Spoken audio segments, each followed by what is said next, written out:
Alexandra Alvarado, directora del Instituto Geofísico de la Escuela Politécnica Nacional, se encuentra con nosotros. Como habíamos dicho, vamos a hablar sobre el enjambre de sismos en la provincia de Esmeraldas. Señora directora, muy buenos días, gracias por estar con nosotros. No se puede prever la ocurrencia de un movimiento telúrico, pero ha llamado la atención no solo el tema de Esmeraldas con la frecuencia que se está dando, sino todos estos movimientos que están surgiendo en la costa del Pacífico. ¿Hay alguna respuesta para aquello, señora directora? Bueno, sí, ¿no? Estos sismos, particularmente de la zona de Esmeraldas y toda la secuencia de eventos sísmicos que hemos tenido a lo largo desde después del 16 de abril, son una respuesta de toda la estructura alrededor de la ruptura grande que ocurrió el 16 de abril. Es decir, este sismo de 7.8 fue un sismo muy grande y este sismo alteró todo el sistema de fuerzas que estaba alrededor de la zona que se rompió y por lo tanto afecta a fallas o fracturas preexistentes y comenzamos a tener esta secuencia de eventos sísmicos como los que hasta ahora tenemos en la zona de Atacames. Ahora, nuestro sistema geológico, geodinámico que manejamos aquí es la zona de interacción entre la placa de Nazca y la placa sudamericana. Este sistema funciona, no es homogéneo, digamos, a lo largo de toda Sudamérica y en general varía porque tiene características distintas, porque depende mucho de la forma de la placa de Nazca, cómo ingresa, la tasa de velocidad es variable en toda la zona y por tanto pues hay ciertas características que hace que en algunas regiones, como en Chile, por ejemplo, tengamos una mayor tasa de sismicidad que en nuestra zona ecuatoriana, ¿no? Pero sin embargo el Ecuador es zona sísmica. Ah, por supuesto. Pero las tasas de sismicidad, si usted compara con Chile, Son menores. son menores. ¿Qué debemos esperar? ¿Mayores presencias de estos movimientos o va a llegar un momento en un tiempo determinado que se va a estabilizar? Por el momento todavía vamos a seguir sintiendo sismos y probablemente se activen otras áreas alrededor de la zona en donde ocurrió el sismo o al interior del continente, es también posible. Y eso durará, no sabemos con precisión, será 5 o 6 meses, no se sabe, ¿no? Pero progresivamente ese proceso va a ir estabilizándose hasta nuevamente regresar al estado que se conoce como el intersísmico, es decir, un periodo donde más o menos es lo que habíamos pasado en estos últimos 70 años, es decir, con periodos en donde aparentemente no pasa prácticamente nada, se está acumulando energía y luego llegaría otro proceso de generación de un sismo. Siempre hay movimientos, el tema es la intensidad de estos movimientos y los efectos que estos pueden causar. Estos sismos que se pueden ir presentando de aquí a 5 o 6 meses, el tiempo no lo podemos determinar, como dice usted, ¿de qué impacto podrían ser y qué riesgos podrían traer? Bueno, son variables, ¿no? Es que depende mucho de la zona a la que se está afectando. Podríamos tener sismos tranquilamente muy pequeñitos, imperceptibles, o sismos de alrededor 5, como los que tuvimos ahora. Sí, es variable, no es una regla, no hay un patrón que pueda decir, sí, de aquí tendremos en 6 meses tantos eventos sísmicos de tales características. ¿Qué es lo que ¿no? nos vuelve más vulnerables? Nos vuelve más vulnerables el no haber planificado las ciudades y las construcciones de acuerdo a normas antisísmicas. Por supuesto, es un hecho. El sismo, estos últimos de Atacames, se nota claramente, no es un sismo grande, es un sismo hasta de pequeño a moderado, máximo. No tenemos un sismo de grandes proporciones como el 7.8, pero el impacto que causó en la zona de Atacames es extremadamente alto con respecto a la energía que el sismo generó.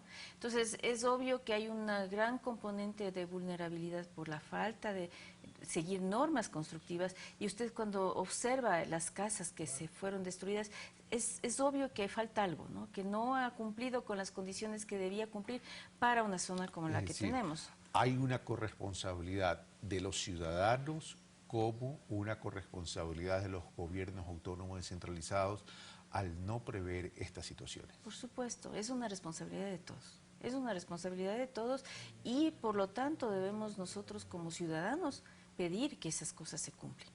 Porque si uno construye una casa o si uno quiere comprar una casa, debería garantizarle que las condiciones para que esa casa resista al sismo, esa casa me permita sobrevivir y no me mate. Es de esas las condiciones. Entonces, es una cuestión entre la vida o la muerte. Después del Es tan 16 alto de como eso. abril, ¿en el Ecuador se ha tomado conciencia de aquello? En parte sí, en parte, pero es bien difícil porque cuando nosotros tomamos la experiencia del sismo de 1998 de Bahía y suponíamos que había una lección aprendida, vemos que no pasó, no pasó eso. Bahía nuevamente tuvo problemas, Bahía nuevamente tuvo destrucciones en edificaciones que se suponía que debían resistir. Entonces, es un problema de conciencia que hay que darlo todo el tiempo. O sea, no necesariamente cada vez que hay un sismo nos asustamos y luego pasa, ¿no? Es un problema que debemos tenerlo, no sé, desde que somos niños, desde la parte más básica de nuestra educación. Somos zona sísmica, eso significa que tenemos determinado tipo de riesgo. Con el calentamiento global, ¿esto se potencializa? A ver, la parte sismológica no, o la generación de sismos no tiene nada que ver con los sistemas a nivel atmosférico. Calentamiento global, efecto niño, no tiene nada que ver. Son sistemas que funcionan independientemente. Las condiciones para generar un sismo no necesitan la influencia del clima, no son función del clima. Entonces, obviamente, si es que las condiciones dan, tenemos un sismo, que en ese momento tenemos un fenómeno de niño, las condiciones a nivel superficial van a ser más críticas, porque vamos a poder tener la posibilidad de generar grandes deslizamientos, etcétera, ¿no es cierto? Las condiciones van a complicarse en cuanto a manejo, pero no es que el uno influye con respecto al otro, ni las condiciones de generación de sismos influyen con el cambio atmosférico, son cosas completamente independientes en sí. Funcionan, están efectivamente están tocándose, digamos, pero no influencia el uno con respecto al otro. ¿El deshielo de los glaciares va a influir en situaciones a futuros de alto riesgo para las costas del Pacífico? No, en este caso los glaciares, si tenemos por ejemplo procesos eruptivos con volcanes como el Cotopaxi o el Cayambe o cualquiera o estos volcanes nevados, la diferencia es que si tenemos menos glaciar, la generación de futuros flujos de lodo será menor, es decir, tenemos menos proporción de agua para fundir y por lo tanto los flujos serán de menor cantidad. En esa parte influye, pero con respecto a lo otro no. Ok, y vamos ya terminando, señora directora del Instituto Geofísico de la Escuela Politécnica Nacional EPN. Como nunca antes se escucha movimientos en todas partes del mundo. Antes no se escuchaba eso y no creo que haya sido falta de información, sencillamente era que no se estaban produciendo en la magnitud ni en la frecuencia. Ahora, ¿por qué se está dando esto? Es una percepción, en realidad, ¿no? Los sismos, tenemos ahora una red de comunicación mucho más amplia, ¿no es cierto? Ahora nosotros podemos saber prácticamente al instante que ha habido un sismo de 5 en Nueva Zelanda, que ha habido un sismo de 6 en Japón, etcétera, etcétera, ¿no?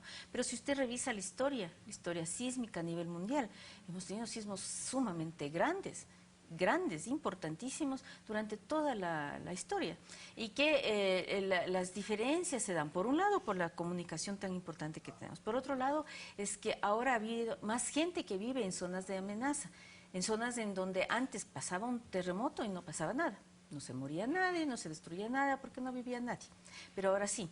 Ahora estamos en una zona con una alta tasa de población que habita en áreas de alta amenaza y claro, cuando pasa un sismo que además son muy vulnerables, como habríamos hablado en el caso del Ecuador, donde las construcciones no respetan ninguna norma o la mayoría de construcciones no respetan ninguna norma, claro, los desastres se dan.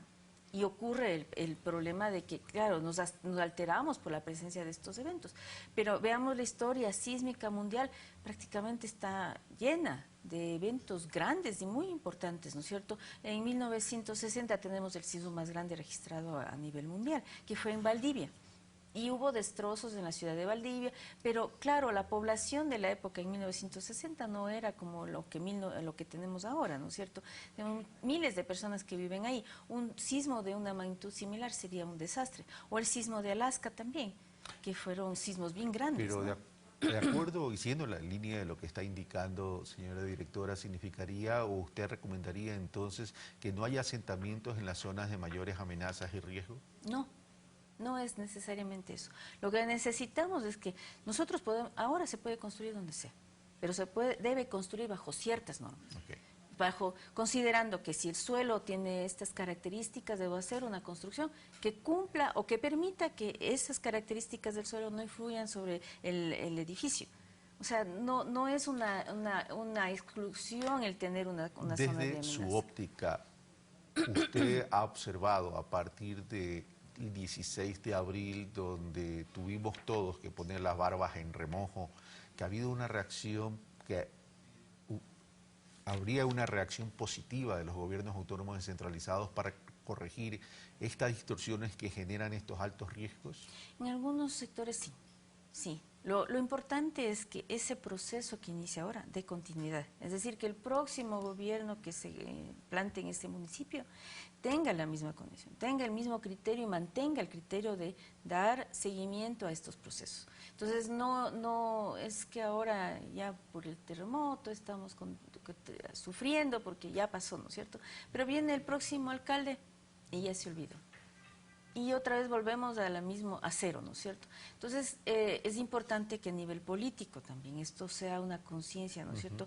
Bajo cualquier tienda política que suba, no es un problema político, es un problema de vidas, de salvaguardar nuestra inversión, ¿sí? Y debe mantenerse.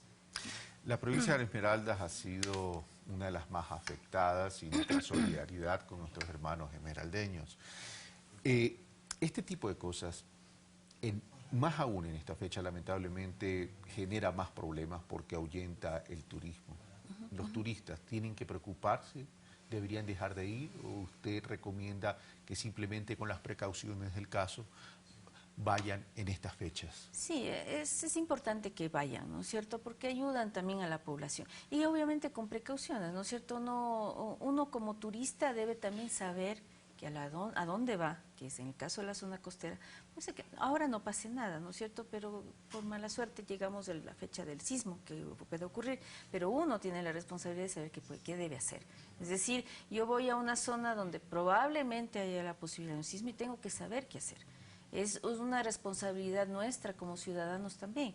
Entonces, no sería conveniente que no vayan, o sea, hay que ir, hay que participar, pero saber qué hacer, ¿no es cierto? Es importante, es nuestra responsabilidad también. Alexandra Alvarado, directora del Instituto Geofísico de la EPN, Escuela Politécnica Nacional, muchas gracias por estar con nosotros. Gracias también. Bueno, nosotros hemos terminado por el día de hoy, esto fue Pensamiento Crítico, soy Carlos Rabascal. Conclusión, los gobiernos autónomos descentralizados tienen gran responsabilidad en los aspectos que hemos conversado. A veces solo tendemos a mirar a los gobiernos centrales, pero no a los gobiernos autónomos descentralizados, fundamentalmente a los municipios, quienes durante mucho tiempo permitieron este tipo de construcciones que irrespetan cualquier tipo de norma para construir con protocolos antisísmicos. Es momento que la ciudadanía también reaccione y asuma esa corresponsabilidad y que los futuros gobernantes de los municipios también cumplan con lo que es fundamental y básico dentro del ejercicio de su gobierno, proteger a la ciudadanía a través de normas y el cumplimiento de estas, con exigencias y con planificación. Esto fue Pensamiento Crítico, soy Carlos Rabascal, un fuerte abrazo.